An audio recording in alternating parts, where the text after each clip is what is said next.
Hi hello வணக்கம். இன்றைக்கி நான் உங்களுக்கு என்ன சமைச்சு காட்ட போகிறேன்னா, ராகி அடை சொல்லுவாங்கள்ல, அது செய்ய போகிறேன். ராகி அடை செய்ய போகிறேன். அந்த ராகி அடைக்கு நான் எடுத்திருக்க பொருள் நான் காட்டுறேன் பாருங்கள். இங்கே பாருங்கள், இது ராகி மாவு. ஓகேங்களா, நான் கடையில் தான் வாங்கிட்டு வந்திருக்கேன். கடையில் வாங்கினா சலிச்சுட்டு தான் போடணும். நம்ம கடையில் நம்ம அரைச்சிட்டோம்னா சலிச்சு ரெடியாக வச்சுருப்போம். அதுக்கு நான் தேவையான பொருள் சொல்கிறேன் பாருங்கள். வெங்காயம், கொத்தமல்லி தழை, கருவேப்பிலை, பச்சை மிளகாய் நீங்கள் உங்களுக்கு காரத்துக்கு தக்கன போட்டுக்கோங்க. ஆனால் நான் என்ன பண்ணியிருக்கேன்னா, குட்டியாக கம்மியாக சின்ன மிளகாய் எடுத்து போட்டிருக்கேன். அப்புறம் முருங்கைக்கீரை. ஓகேங்களா, இதுதான் முருங்கைக்கீரை, வெங்காயம், பச்சை மிளகாய், கருவேப்பிலை, கொத்தமல்லி, ராகி மாவு. ஓகேங்களா, எடுத்து வச்சுருக்கேன். இப்போ இந்த முருங்கைக்கீரையை நல்லா வாஷ் பண்ணிவிட்டு வந்துடணும், அவ்வளோதான். ஓகேவா, முருங்கைக்கீரையை நம்ம இப்போது நல்லா வாஷ் பண்ணிவிட்டு வர போகிறோம். ஓகே, வாஷ் பண்ணிவிட்டு வந்துடணும். முருங்கைக்கீரையை அலசி எடுத்துகிட்டு வந்துட்டேன் ஃப்ரெண்ட்ஸ். பாருங்கள், முருங்கைக்கீரையை அலசி எடுத்துகிட்டு வந்துட்டேன். இது நிறைய பேர் நிறைய விதமாக செய்வாங்க. இது நான் செய்கிற மெத்தட். ஓகேங்களா, உடனே இது என்ன பெருசா, அப்படி பெருசா, இப்படி பெருசா நீங்கள் கமெண்டில் போடக்கூடாது. இது இப்போ சலிக்கணும், இந்த மாவை சலிக்கணும். அதை எப்படி சலிக்கிறதுனா, பெருசாக பேப்பர் போட்டு சலிச்சுக்குவேன். நான் இப்படி தான் ஃப்ரெண்ட்ஸ் சலிப்பேன். இந்த பாருங்கள், எங்கேயுமே கொட்டாது. இந்த தட்டில் வச்சுக்கிட்டு இப்படி சலித்தோம்னா அப்படியே சுற்றியும் கொட்டும்ல. அதுக்கு ஒரு ஐடியா நான் வச்சுருக்கேங்க. பாருங்கள். ஓகேங்களா, உங்களுக்கு தெரியுதா? பாருங்கள். ஓகேங்களா, வச்சுட்டு இங்கே பாருங்கள். ஓகேவா பாருங்கள். ஓகேங்களா, பாருங்கள், தெரியுதுங்களா? அது இது எப்படின்னா கீழே கொட்டாது, இதெல்லாம் இது பண்ணாது. இந்த பாருங்கள், எங்கே பார்த்தாலும் சிந்தாது. சிந்தாமல் சிதறாமல் உங்களுக்கு நான் எப்படி செய்வதென்று சொல்லி கொடுக்கிறேன் பாருங்கள் நண்பர்களே. நண்பர்களே, உங்களுக்கு சிந்தாமல் சிதறாமல் எப்படி செஞ்சு கொடுக்கறதுன்னு நான் பார்க்குறேன். பாருங்கள், செஞ்சு தரேன். இப்படித்தான் நான் சலிப்பேன். ஓகேங்களா, எவ்வளோ ஈஸியாக சிந்தாமல் சிதறாமல் சலிச்சிருக்கேன் பார்த்தீங்களா? ஓகே, இதை வச்சுட்டு இப்போ வாங்க நம்ம எப்படி செய்யலான்னு பார்க்கலாம். வாங்க வீடியோக்குள்ளே போவோம். ஹலோ, என்ன பண்ணுறீங்க? அதாவது நான் இதில் இப்போ சமையல் பண்ணும்போது ஒரு விஷயம் சொல்கிறேன் பாருங்க. இந்த உலகத்தில் நம்ம நல்லது செஞ்சோம்னா நம்மளை யாருக்குமே பிடிக்காது. நம்மளை பயன்படுத்திக்கிட்டு கைவிட்டுருவாங்க. ஓகேங்களா, அதுக்கப்புறம் அதை மறந்துடுவாங்க. நம்மளை பயன்படுத்துகிற வரைக்கும் மானே தேனே பொன்மானே அப்படி இப்படின்னு பேசுவாங்க. அதெல்லாம் பார்த்து மயங்கிடக்கூடாது ஃப்ரெண்ட்ஸ். எப்படின்னா, இந்த காலத்தில் எல்லாரும் அப்படித்தான் அப்படின்னு நினச்சி நீங்கள் அலர்ட்டாக இருந்துக்கணும். நல்லது, அதாவது இந்த காலத்தில் என்னையை பொறுத்தளவுக்கு நான் என்ன சொல்லணும்னா, நல்லது செய்கிறோமோ இல்லையோ, கெடுதல் நினைக்காமல் இருந்தாலே கடவுள் நமக்கு துணை இருப்பார். ஓகேங்களா, இப்போ நம்ம எண்ணெய் ஊற்றிக்கிட்டோமா? பாருங்கள், எண்ணெயை ஊற்றிட்டு கொஞ்சமாக கடுகு உளுந்தம்பருப்பு போட்டாச்சு. அதுக்கப்புறம் என்ன போட போகிறோம்னா, நான் சொன்னல வெங்காயம். ஓகேங்களா, இங்கே பாருங்கள், இந்த வெங்காயம் வெட்டி வைத்திருக்கிற வெங்காயத்தை போடுங்க. போட்டுட்டு அதுக்கு மேலே இந்த பச்சை மிளகாய் போடுங்க, கருவேப்பிலை போடுங்க, கொத்தமல்லி கடைசியாக. ஓகேங்களா, இப்போ பாருங்கள் ஃப்ரெண்ட்ஸ், அதாவது எப்படி ஆயிருக்குன்னா, கண்ணாடி பதத்துக்கு வந்திருக்கு. அதாவது இந்த ஸ்மெல்லு, வெங்காய ஸ்மெல்லு இருக்குல்ல, அது போய் கண்ணாடி பதத்துக்கு வந்திருக்கு. இந்த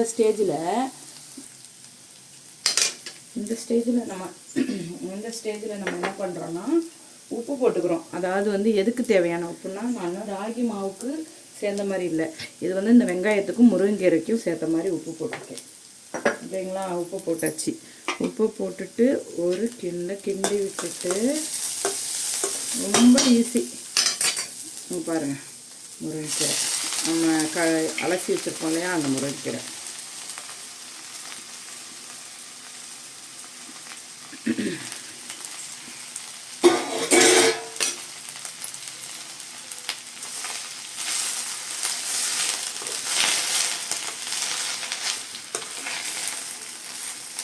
ஓகேங்களா. அதாவது நம்ம முருங்கைக்கீரைக்கும் வெங்காயத்துக்கு மட்டும் நம்ம வந்து உப்பு போட்டிருக்கோம். சரிங்களா.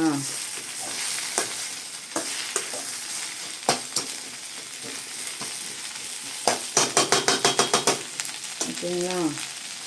இந்த கடைசியாக தான் நம்ம கொத்தமல்லி போடணும். பாருங்கள், சிம்மில் போட்டு இப்படி மூடி வச்சிடணும்.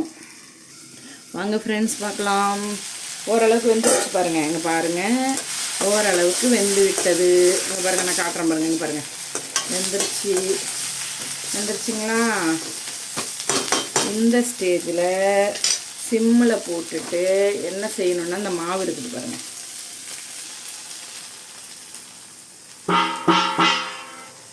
மாவை போட்டுட்டு இங்கே பாருங்கள், இந்த மாவை லைட்டாக வதக்கி விடணும். இந்த மாவை இந்தமாரி சூடாக நம்ம வதக்கலைன்னா, வதக்காமலாம் அப்படியே கொட்டி நம்ம செய்யலாம். ஆனால் அது என்ன ஆகும்னா, நம்ம அந்த அடை தட்டுறோம் தெரியுங்களா, அந்த அடை தட்டும்போது மேலே ஒயிட்டாக தெரியும். ஃப்ரெஷ் மாவை அப்படியே போட்டு கூட செய்யலாம். அது வந்து மேலே ஒயிட்டாக தெரியும் பார்த்துக்கோங்க.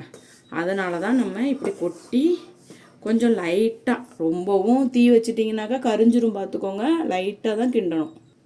இப்போ பாருங்கப்பா, இங்கே பாருங்கள், மாவு நல்லா வதங்கிருச்சு. ஓகேங்களா. மாவு வதங்கிருச்சுன்னா நம்ம எப்படி கண்டுபிடிக்கிறதுனா, வாசனை வந்துடும். அந்த ராகி மாவோட வாசனை வந்துடும். அது வந்தோடனே இப்படி நம்ம அடுப்பை ஆஃப் பண்ணிவிட்டு ஆற வச்சிட வேண்டியதுதான். ஆற வச்சுட்டு தண்ணி தெளித்து பிசையணும். அதை நான் காட்டுறேன், கண்டிப்பாக காட்டுறேன். நான் இந்த சூட்டோடையே தண்ணி தெளித்து பிசைஞ்சிருவேன், அது வேறு. ஆனால் உங்களுக்கெல்லாம் பிகினர்ஸாக இருந்தால் உங்களுக்கு முடியாது. அதனால் ஆற வச்சு இந்த பாருங்கள், நான் சூட்டோடையே தண்ணியை தெளித்து பிசைஞ்சிருவேன். ஓகேங்களா. இப்போ வாங்கப்பா, ஓரளவுக்கு ஆறி இருக்குது. கொஞ்சம் சூடாக தான் இருக்குது. நீங்கள் நல்லா ஆற வச்சு பண்ணுங்கள். எனக்கு கொஞ்சம் லேட் ஆகிடுச்சு. இங்கே பாருங்கள், இதுக்கு இந்த மாவுக்கு தேவையான அளவு உப்பு. ஓகேங்களா. இந்த மாவுக்கு தேவையான அளவு நானே கொஞ்சம் ஜாஸ்தியாக போட்டு எடுத்துட்டேன். மாவுக்கு தேவையான அளவு உப்பு. ஓகேங்களா, போட்டாச்சு. அதுக்கப்புறம் கொத்தமல்லி தழை நம்ம வச்சுருந்தோம்ல, இங்கே பாருங்கள், கொத்தமல்லி தழை போட்டாச்சு. தேவையான அளவு தண்ணி தெளித்து இப்போது பிசையணும். பாருங்கள், தண்ணி தெளிச்சு நான் கையாலே பிசைஞ்சிருவேன். பாருங்கள், எனக்கு கைக்கு தான் கடகடான்னு வரும். பாருங்கள், இப்போது இந்த ஓகேவா, தண்ணி தொளிச்சு தான் பிசையணும். தண்ணியை நிறையா ஊற்றினா தொரன்னு போயிடும். அப்புறம் தோசை கூட ஊற்ற முடியாது அந்த மாவில். ஓகேங்களா. அந்த பாருங்கள், இதுமாரி தண்ணி தெளிச்சு. எனக்கு கொஞ்சம் சுடுது. நீங்கள் நல்லா ஆற வச்சு செய்யுங்க பாருங்கள். அப்புறம் இன்னொன்று என்னென்னா, சப்பாத்தி மாவுக்கு பிசைகிற மாரி ஹார்டாக பிசையக்கூடாது. போட்டு அப்படியே வச்சு அப்படிலாம் பிசையக்கூடாது. அப்படியே ஜென்ட்லாக லைட்டாக தண்ணியை தொளிச்சு ஜென்ட்லாக பிசைஞ்சு இப்படி கொஞ்சம் தலைன்னு வைக்கணும். இங்கே பாருங்கள், பார்த்தீங்களா, இப்படி கொஞ்சம் தலைன்னு வைக்கணும். வாங்க இப்போ நம்ம எப்படி அடை தட்டலான்னு பார்க்கலாம். இப்போது கல் சூடாயிடுச்சு, அவ்வளோதான். இப்போது சிம்மில் வச்சுட்டு இங்கே பாருங்கள், லைட்டாக அடி பிடிக்காத அளவுக்கு. ஓகேங்களா. அப்படி பண்ணிவிட்டு 1 மினிட் பாருங்கள், நான் எப்படி செய்கிறேன்னு பாருங்கள். எண்ணெய் அப்படி பண்ணிவிட்டு இங்கே பாருங்கள். ஓகேங்களா. இப்படி வச்சுட்டு, இது வந்து பிகினர்ஸால் செய்ய முடியாது. பிகினர்ஸாக இருந்தீங்கன்னா நீங்கள் என்ன பண்ணுறீங்கன்னா, இப்படி செய்யாமல் வாழை இலை கிடைக்கும்ல, எனக்கே இது ஒழுங்காக வராது ஃப்ரெண்ட்ஸ், ஆனாலும் நான் இப்படியே தான் பண்ணுறது. வாழை இலை இருக்குங்கள்ல, வாழை இலை தண்ணியை தொட்டுட்டு இப்படி தட்டணும். வாழை இலை இருக்குதுங்களா, அந்த வாழை இலையில் தட்டி இப்படி தூக்கி போட்டு அப்படியே எடுத்துடலாம். ஓகேங்களா. அது நான் ஒரு நாளைக்கு உங்களுக்கு சொல்லி தருகிறேன். இப்படி மெல்லிசாக தட்டிடலாம். அதுக்குன்னு ரொம்ப மெல்லிசாக தட்டினீங்கன்னாக்கா எப்படி ஆகும்னா, ராட்டி மாரி ஆயிரும். வெரைட்டி சொல்கிறோம்ல, அந்த மாதிரி ஆகிடும். கொஞ்சம் திக்னஸ் இருக்கணும். ஓகேங்களா. இவ்வளோ தான். இப்போ பாருங்கள்,